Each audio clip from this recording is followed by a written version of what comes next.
Tell us when it's live. Hello and welcome to National World Social Work Day. We thought we would have a little chat at the University of Suffolk about social work. My name's Karen Hinton. I'm head of student recruitment at the university, and I asked a few of my friends at the uni to come in and talk to you all today. So we'll do some introductions, and then I'll explain the kind of areas that we're going to be covering. Nora, would you like to say hello? Yes, I do want to say hello. Yeah, I'm Nora Duckett. I'm a registered social worker, and I'm also a senior lecturer here on the social work course at the University of Suffolk. Brilliant. Thanks, Nora. And Charmaine. Hello, I'm Charmaine and I am a first year student on the social work degree programme. Brilliant. So we're going to hear lots from Charmaine today about how the course is going.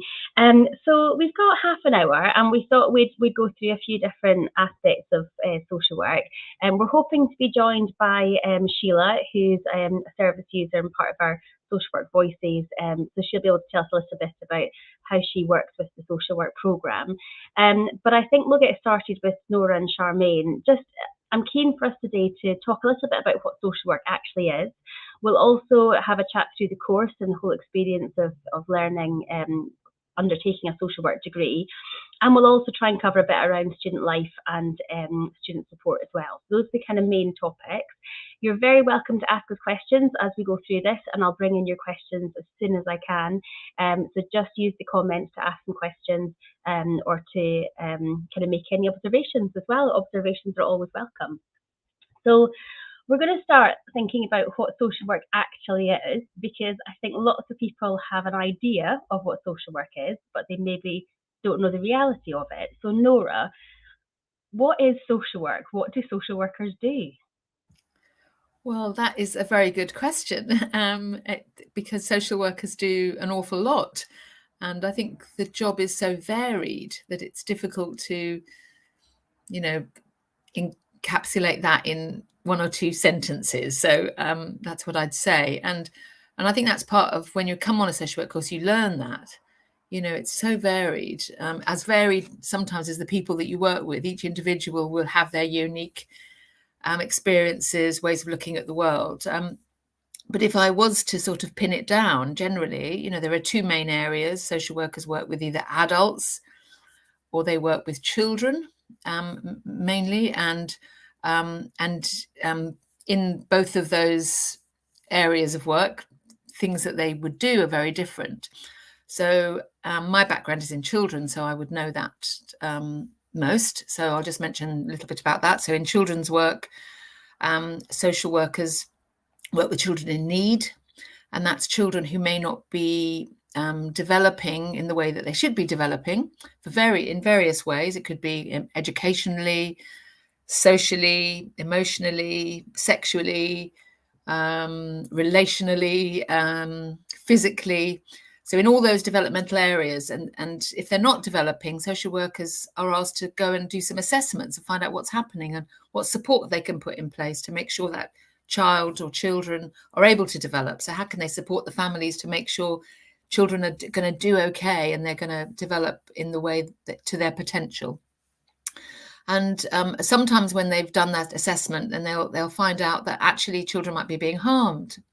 So in that case, they move into something that's alongside assessing their needs. As I mentioned, they'd be looking at their protection needs. Does something need to happen that's more sort of powerful the state uses, more of the laws to protect children, to get more people to do things, to make sure that they can stay safely in their homes. And if that doesn't work out and the children are being harmed in some ways, then we go to the courts and the police and say we might need to make decisions to remove children to safe places of safety, alternative living arrangements. And so that's very complicated and very important work. And we talk about that on the course. And then in adults, we work with people who may have mental health problems, supporting them to stay in the community. Sometimes when they go into secure settings, psychiatric settings, for example, to make sure that they're safe and so on. So there's an awful lot of power social workers can have to make sure things happen, that people are safe, but the main part of the job is supporting people, so you don't have to use those powers. And so children, adults, older people, younger people, are such a range, very interesting job. I'm going to ask a question, Nora, that might seem weird, but I don't know a lot about social work, so I'm going to ask it. Is it just sad? Like, is it just, are social workers just a bit sad all the time because they're dealing with problems? Or what's it like in reality to actually be out there doing that job? The opposite, actually. They're optimistic.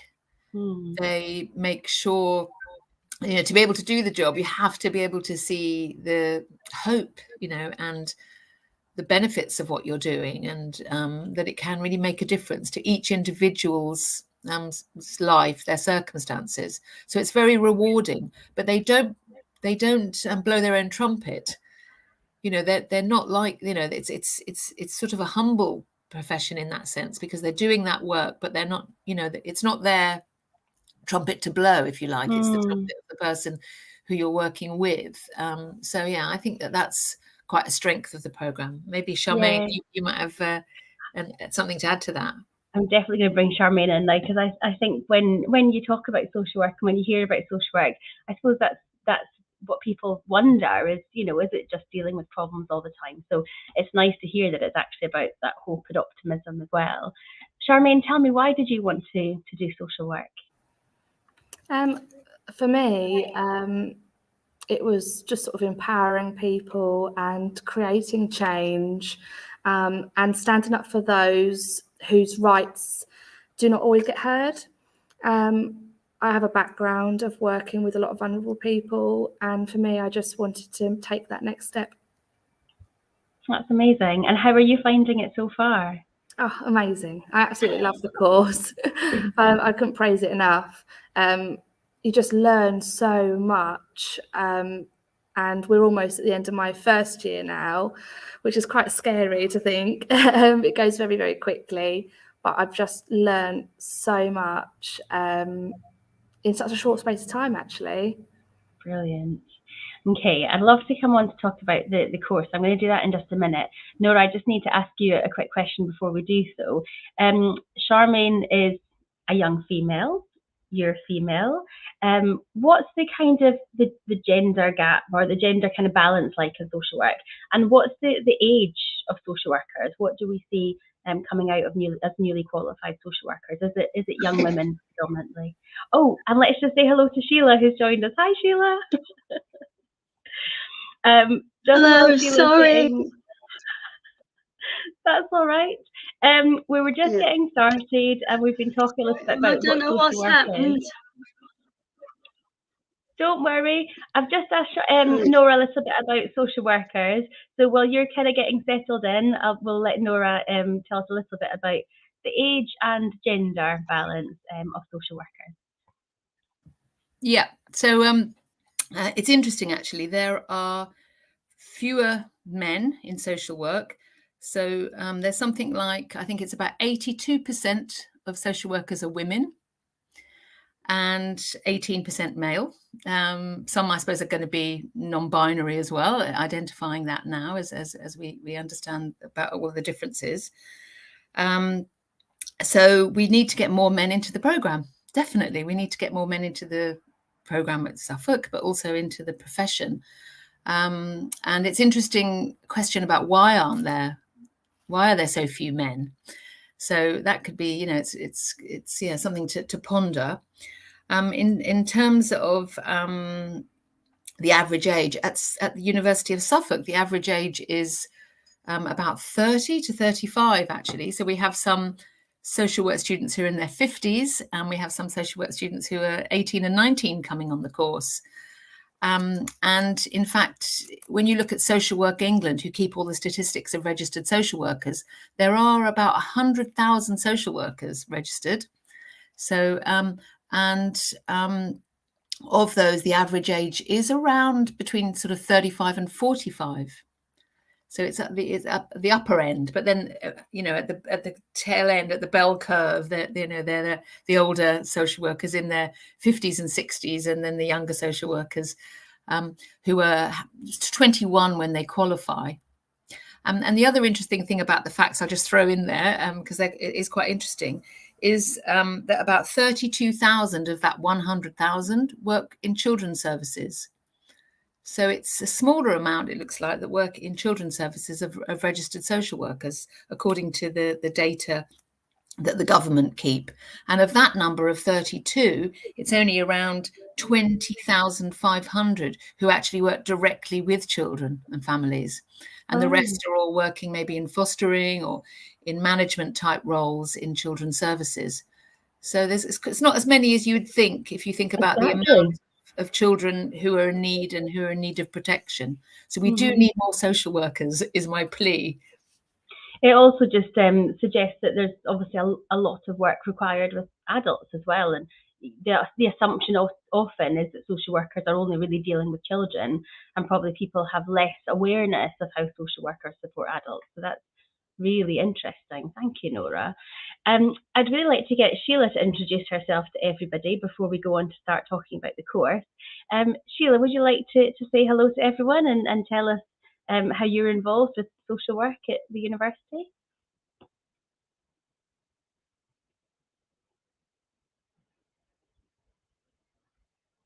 Sheila? Oh, there you are. Yes, I'm Sheila Oliver. I am involved in the university a little bit. I say a little bit because I lead a very busy life. I am a member of the Social Work Voices group. My role mainly is to do the interviews with the incoming students. I like to get involved in that side of things. I've got a daughter who's got a learning disability, an epilepsy, maybe as well migraine. So it's quite busy. So I don't have a lot of time really to get involved in millions of things. And quite honestly, where the students like the life stories, I tend to get a bit emotional. I don't tend to look back really, which maybe you'd understand if you knew the life story. So I look forward, really. So that's me in a nutshell. Excellent. Thank you, Sheila. I'll be interested to bring you in for some discussion as we go about how you're involved in the course. But I think for now, I'd like to just kind of have a quick introduction to how it works, so actually studying social work, and then we can talk a little bit more about how we use Sheila and colleagues to kind of support the learning of our students. So Nora, do you mind just quickly introducing how does a 3-year degree in social work work? Because my assumption is that students are learning theory, but they also have to get some practical experience. How does that balance out over 3 years? Yes, so yeah, the 3-year undergraduate program. In the first year, it's mainly teaching and learning. The curriculum is informed by sociology and psychology in the main, those bodies of knowledge from both of those disciplines, to understand society and how that works, what we know about that, and also how the person works, the psychology of a person. So in the first year, there are a number of modules, so it's academic heavy. And the second and third years, there's still academic modules to attend, but students also have their practical placement. And in the second year, it's a 70-day placement. And in the third year, it's a 100-day placement. So overall, there's 170 days of placement. And when students are in their placements, they have somebody called a practice educator. So that's a social worker, qualified social worker, who's also a qualified practice educator, which is a 1 year or 2 year course, depending when you do that. And and they support that student in the placement by providing 90 minutes of supervision every week. So it's really important that social workers are supported to do their job, given the power that they have, which I mentioned earlier. And also because it's about self-development, self-awareness, having the opportunity to really reflect on all your experiences, draw on knowledge from your course or wherever else you're getting your knowledge from, and then thinking about that and growing as a person. So that professional, personal development is so important for social work, which is why we've got supervision. And I think we're one of the few professions, if any, I don't think there's any others that have that requirement of 90 minutes of supervision weekly. So in other professions, there's still supervision, but it's a bit more ad hoc. It's shorter, a bit more ad hoc, and it doesn't develop the person in the way that we do it. So fascinating. And Charmaine, what's your experience been like so far? Because I guess since your first year, you've not been on placement yet, so you've been focusing on the theory side of things in the classroom. Yeah, so we've been sort of basically learning the whole sort of foundation and underpinning of social work, but it's very interactive. So it's not just kind of, read from a textbook or anything. There's lots of group work, but we're all very, very excited to get into placement next year and put some of that into practice. Yeah, I bet it's going to be really interesting. I mean, given you've signed up for a career, getting that practical experience will be so important, I expect. And do you hear much from Sheila and the rest of the Social Work Voices team as part of when you're learning the kind of theory side of things? Yeah, so quite oftenly they either we participate in group work with them, or they actually run. So last week actually we did have a whole lecture run by Social Work Voices. I think that was on non-verbal communication, and it was just sharing of their own experiences. And for us, being told what works as a social worker, and where we can improve, or maybe some of their experiences that weren't good for them, or things that have worked really well for them, so that we can really be the best. Excellent. So Sheila, what kind of things have you been involved in with the social work students at the university?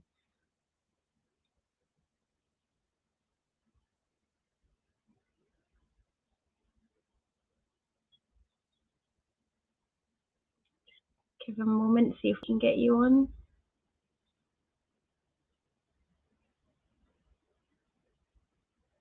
I think we're having some problems getting the audio for Sheila. We do have a bit of a poor video actually, so we may have some problems with the connection. Nora, can you say a little bit more about how practitioners work with the social work students on the course? So I guess I'm thinking both Sheila and the rest of Social Work Voices, but also you mentioned practice educators in the placement, but how else do the students kind of hear about life as a social worker? Do they have guest lectures and people coming in to talk to them? Yes. So we're part of something called the Teaching Partnership, which is the Suffolk and Norfolk Teaching Partnership, which is a real positive of the course. It's a strength of the course because we've developed very good partnership relationships with the local authority and other placement providers, as we call them, services and organisations that support service users, service participants. So we have a lot of practitioners that come into the course. They do one-off lectures. They get involved in quality assurance processes. For example, if something goes wrong on the placement and the success of that placement is threatened in some way, we have practitioners coming in to help us make decisions about what should happen next for the student, about the placements. We have specialists coming in, talking about their work, talking about particular areas. So it's very, we really value practitioners that come in. And also, of course, the service participants. Sheila's a member of our group, Social Work Voices. If people want to look online, there's, we've got information about that on the university website. And that's a group of people. They're supported by a coordinator, which has really made a difference, having a dedicated role to coordinate the group, support the group. and service participants, as we refer to them as, because they've asked us to refer to them in that the group in that way, come in. They're part of recruitment, as Sheila mentioned earlier, making sure that the recruitment process is, lived experiences, people with lived experiences inform that process. When they interview a candidate for the course, they'll say, I think I could work with this person? So that's very, very positive. Sheila might be able to say a bit more about that recruitment, because I know it's one of the areas that Sheila gets involved in. And then in other ways, as Charmaine said, they might come in and talk about effective communication. What's it like to have a social worker come into your kitchen and look around your house and talk to you? And so you get the other side of the intervention, if you like. Those voices are incredibly valuable and very nuanced. The academic work talks about models and theories, but then you hear from the person's experience, and it just brings everything to life. Excellent. Thank you, Nora. We have a question in the comments. I'm just going to quickly pop to that before we come back to Sheila about the service participants and how they work with the course. So we've got a question from Natasha about how students are supported academically. Charmaine, would you like to answer this one? How are you supported academically to achieve on the course? So we have obviously our support of our tutors and our lecturers, and we get one-to-one tutorials and things like that. But also for us here, the library is huge. It's massive, and we have study skills. They run one-to-one sessions and drop-ins. They are really supportive, so you can take to them any kind of parts and chunks of your essays or anything, even if it's down to pre-planning your essays. They support you with absolutely everything, but also the lecturers themselves are so supportive and understanding. Hopefully that answers it for you. Yeah, thank you very much, Charmaine. Sheila, I'd like to come back to you if that's all right. Can you tell us a little bit about how you've been involved in the course? And I think we will want to talk a bit about admissions and interviews. So just a bit about how what your involvement has been and what you've been enjoying doing.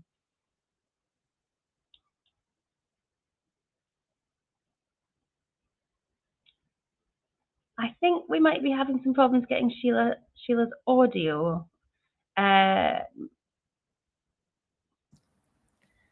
Yeah, I think it's muted. I don't know. It does look like it's muted. We seem to be having some challenges getting Sheila's audio, so I think we'll just keep on going for the moment, if that's all right. I'm very aware we're starting to run out of time, so let's just come back into that admissions, the interviewee bit. Nora, can you just briefly explain, if a student is interested, a prospective student is interested in social work, what's the process like in terms of admissions? What should they be expecting particularly from the interview? Well, as I mentioned, we'll have a member of Social Work Voices. So Sheila, or one of her colleagues in Social Work Voices, a practitioner, so someone who's actually working as a social worker at the moment, or a manager, and then a tutor, one of the members of the team. And that interview lasts about 45 minutes. And there are questions from the practitioner, from the service participant, and from the tutor. And there'll be questions really around why people want to be a social worker, what's their motivation, of course, why a social worker and not another helping profession. So we are interested in that, because there's often people say, I want to help people, and we think, well, there's lots of ways of helping, why social work particularly? And so it's getting them, have they really done a bit more of their homework, found things out about social work? And then, of course, we will ask questions, and we're looking for examples of things where somebody might have had to manage something that was a bit of a tricky situation, or understanding people's values, the fact that we need to make sure that people that we work with, many of whom are in disadvantaged situations, and we want to make sure that people who come on the course understand that that's the people that you'll be working with in the main. And you have to have a lot of motivation. It's not as I said earlier, we don't blow our own trumpets, but because it's about putting other people first. Mm-hmm. And making sure you're putting all your energy around that. I think putting people first, making sure that their rights are met, that they get all their entitlements, empowering, as Charmaine said earlier, trying to find ways of empowering that person. So those are the sorts of things we're interested in the interview. We want that those are the sort of people we want to come into the profession, people who care about society and want to bring about change and want to be part of the change. We also try to make it very friendly, I just say as well. That's important. Excellent, thank you. Charmaine, I think probably some prospective students would worry about just managing the workload of a course of coming into degree level study, particularly for prospective students who maybe have been out of education for a year or so, or a bit longer. What's it like? What's it like actually managing the course? Getting to lectures and things like that. What's the time commitment like for you as a first year social work student? Yes, it's like hard to adjust to start with, especially when you're sort of stepping up a level in your year 4. But you have sort of like 2 submission dates almost. So you have quite a long period of time to actually work towards your actual first submissions. And with all the support that is given to you throughout lectures and one-to-one tutorials, you do manage to actually sort of get through. And although it's a full-time course, you're giving a lot of time for your own research, for you to read different materials, for you to be able to have that time for individual study. So you are given a lot of extra time within the Monday to Friday week to complete that work. Excellent, thank you. We haven't managed to get Sheila back, unfortunately, and we are running out of time, which is such a shame. So we will have to try and do something like this again with Sheila and some of the Social Work Voices team as part of it. But as I say, it's World Social Work Day, so it's important that we celebrate everything social work today. So I'd like to finish off with some tips from you guys, if that's all right. So for anybody thinking about applying for social work, what would be your top tips for either for preparing for joining the course or for just considering the career in general? Charmaine? My top tips might be exploring what actually a social worker is, and looking at, because I think sometimes there's a lot of stigma around so it's just towards children and families, but actually it's adult care, and there is such a variety of jobs that you can go to for this. It really, it's quite a wide prospect really job, but yeah, definitely sort of researching into what a social worker actually is and the different areas that you can go into. Excellent, thank you. Nora? Yeah, I'd say, I suppose top tips would be really thinking about, are you interested in social justice and human rights? I think that's the values of the profession. It is a value-based profession. We operate in a society that there's a lot of inequalities, injustices, because it's a very complicated, society, and we can see that just looking around us, the impact of COVID when things happen. Who fares the worst in these sorts of situations. So social workers have to be ultimately interested in that and want to bring change. So that's very, very important. And also I'd say they have to be very good communicators. If they don't really like listening to people, if they've ever had any feedback, from someone who says, well, you never listen to me, you just, you're always jumping in with the next question. You have to be sort of careful. You have to know that, that you want to be a good communicator, because that's as well at the heart, I think, of what social workers do. So that would be a really top tip. Get some feedback from your family and friends and say, am I a good communicator? And what do I need to do to be a good communicator? We can learn that. We do have a module that's called effective communication in the first year. So, we do obviously want people to learn that. But, if people aren't very interested in communicating, then it might not be the profession for them. Excellent, thank you. We are literally in our last minute before this live finishes. Sheila, are we able to hear from you just for a moment? I think I think we're still having a problem trying to get Sheila's audio. So I guess as we finish off, I'll just remind everybody, have a look at the Social Work England and the British Association of Social Work websites, because there's lots going on as we celebrate World Social Work Day. The university has an open day on the 9th of April, so if you're interested in coming along to find out more about social work, please come and see us on the 9th of April. Our next open days after that, I think, are the 2nd of July, and then again in the autumn. And you can always find out what's going on at the university using our social media platforms. So thank you all very much for coming today. See you soon. Bye. Bye.